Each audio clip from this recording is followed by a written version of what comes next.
ಶಿಲ್ಪಾ ಗಣೇಶ್ ಅವರ ಸಿನಿಮಾ ಇಂಡಸ್ಟ್ರಿಗೆ ಬಂದ ನಂತರದ ಜರ್ನಿ ಎವ್ರಿಬಡಿ ನೋಸ್, ನಾವೆಲ್ಲರೂ ತಿಳ್ಕೊಂಡಿದ್ದೀವಿ. Tell us about your childhood. ಬಾಲ್ಯ ಹೇಗಿತ್ತು? ಶಾರ್ಜಾದಲ್ಲಿ ಇದ್ರಿ ನೀವು, ತಂದೆ ತಾಯಿ ಈಗ ಮಂಗಳೂರಲ್ಲಿದ್ದಾರೆ ಅನ್ಸುತ್ತೆ. ಹೌದು, ಬಾಲ್ಯ ನಮಗೆ ಒಂದು ಕಡೆ ಅಂತ ಇರಲಿಲ್ಲ. I was born in Udupi. Immediately we shifted to ಬಾಂಬೆಯಲ್ಲಿ ಸ್ಕೂಲಿಂಗ್ ಆಯಿತು, ಬೆಂಗಳೂರಲ್ಲಾಯಿತು, ದುಬೈಯಲ್ಲಾಯಿತು, ಎಲ್ಲ ಕಡೆ ಓಡಾಡಿಕೊಂಡು, ಬಿಕಾಸ್ ಡ್ಯಾಡ್ ವಾಸ್ ಬೇರೆ ಬೇರೆ ಪ್ರಾಜೆಕ್ಟ್ಸ್ ಮೇಲೆಲ್ಲ ಜಾಸ್ತಿ ಮಿಡ್ಲ್ ಈಸ್ಟಲ್ಲೇ ಇದ್ದರು. So everywhere it was more of a travel. ಬಾಂಬೆಯಲ್ಲಿದ್ದಾಗ ಇಲ್ಲಿ ಬಂದಾಗ ಕಷ್ಟ, ಕನ್ನಡನೂ ಬರ್ತಿರ್ಲಿಲ್ಲ.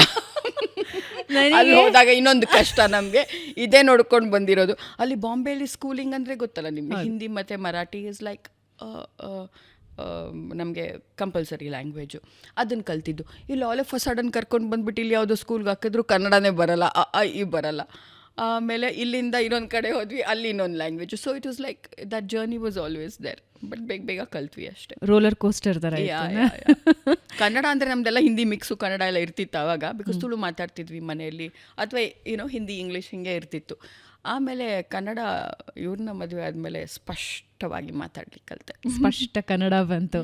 ಅಂದರೆ ಶಿಲ್ಪಾ ಅವರು ಕನ್ನಡ ಮೊದಲು ಗೊತ್ತಿರಲಿಲ್ಲ ಅಂತ ನಾವು ಇಮ್ಯಾಜಿನ್ ಮಾಡ್ಕೊಳ್ಳೋದು ಕಷ್ಟ ಆಗುತ್ತೆ. ಗೊತ್ತಿರಲಿಲ್ಲ ಅಂತ ಅಲ್ಲ, ಅಂದರೆ ಮಾತಾಡೋದು ಗೊತ್ತಾಗ್ತಿರ್ಲಿಲ್ಲ. ನಮ್ಮದು like first of all Mangalore Kannada ನಮ್ಮದು, ಮಂಗಳೂರು ಕಡೆ. ಬೆಂಗಳೂರು ಬಂದಾಗ ಇಲ್ಲಿದು ಅಲ್ಲಿ ಲ್ಯಾಂಗ್ವೇಜಿಗೆ ಎಷ್ಟು ಡಿಫ್ರೆನ್ಸ್ ಅಂದರೆ, ಲೈಕ್ ನಾವು ಹಿಡಿ ಸೂಡಿ ಅಂತೀವಿ ಅಲ್ಲಿ, ಇಲ್ಲಿ ಪರ್ಕೆ. ನಾವು ವಾಟ್ಸ್ ಪರ್ಕೆ ಅಂತ mummy, so much difference. So ಆಮೇಲೆ ಅಭ್ಯಾಸ ಆಯ್ತು ಇಲ್ಲಿ. ಹಿಂಗೆ ಒಂದೆರಡು ಪದ ಹೇಳಿದ್ ನಿಮಗೆ ಆಶ್ಚರ್ಯ ಅನಿಸಿದ್ದು, ಆಮೇಲೆ ಕಲ್ತ್ಕೊಂಡ್ಮೇಲೆ ಅಯ್ಯೋ ಇದೇನಾ ಅಂತ ಅನಿಸಿದ್ದು? ಎಲ್ಲನೂ ಆಶ್ಚರ್ಯನೇ. ಅವಾಗ ಅದು ನಮ್ಮ ಕಡೆ ಹೋಗಲೇ ಬಾರಲ್ಲೇ ಹಂಗೆಲ್ಲ ಮಾತಾಡಿ ಗೊತ್ತೇ ಇರಲಿಲ್ಲ. ಬಂದಾಗಲ್ಲ ಏನಿದು ಈ ಥರ ಮಾತಾಡ್ತಾರೆ ನಮ್ಗಂತ. ವಿ ಆರ್ ಮೋರ್ ಲೈಕ್ ನಮ್ಮ ಕನ್ನಡ ಸ್ವಲ್ಪ ಇನ್ನು ನಾವು ಮಕ್ಳಿಗೂ ಕೂಡ ಬನ್ನಿ ಹಾಗೆ ಮಾತಾಡ್ತೀವಿ. It was more like very different for us. ಆಮೇಲೆ ಅಭ್ಯಾಸ ಆಯಿತು. ಆಮೇಲೆ ಅಭ್ಯಾಸ ನೆಲಮಂಗಲದವ್ರನ್ನ ಮದುವೆ ಆಗಿ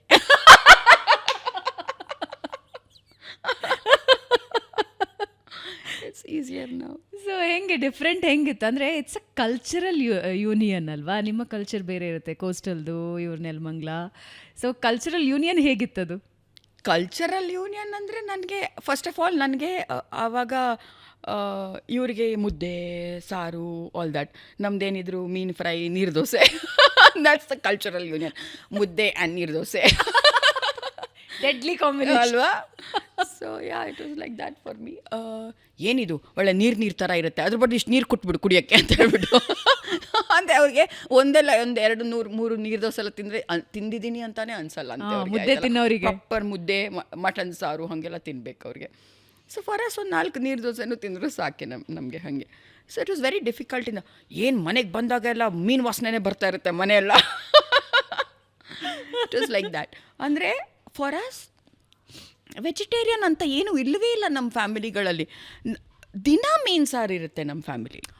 ರೈಸ್ ಜೊತೆ ಮೀನು ಸಾರು is a ritual for us. ಒಂದು ಫುಡ್ ಅಂತ ಹೇಳಿದ್ರೆ ಒಂದು ಪಲ್ಯ ಇರುತ್ತೆ ಅಫ್ಕೋರ್ಸ್, ಬಟ್ ಮೀನು ಸಾರು is compulsory for us at home. ನಾನು ಕೋಸ್ಟಲ್ ಫ್ಯಾಮಿಲಿ ಫ್ರೆಂಡ್ಸ್ ಇರೋದ್ರಿಂದ ನಾ ಅಲ್ಲಿಗೆ ಹೋಗೋವಾಗ ಅವ್ರ ಮನೇಲಿ every day as you said there is no veg. Veg ಅಂದರೆ ಬಂಗುಡೆ ಸಾರು, ಬೂತಾಯಿ ಸಾರು. So it's like that. ಇವ್ರಿಗೆ ಏನಿದು ಯಾವಾಗಲೂ ಹಿಂಗೇನೆ ಮನೆಯೆಲ್ಲ ಮೀನು ವಾಸನೆ ಬರ್ತಾ ಇರುತ್ತೆ ಅಂತ. So beginning we use to have this ಸ್ವಲ್ಪ. Now he understood the importance of fish. ಈಗ ಅವರೇ ಕೇಳ್ತಾರೆ ಲೀನ್ ಮೀಟ್ ಏನು. He only asks for it.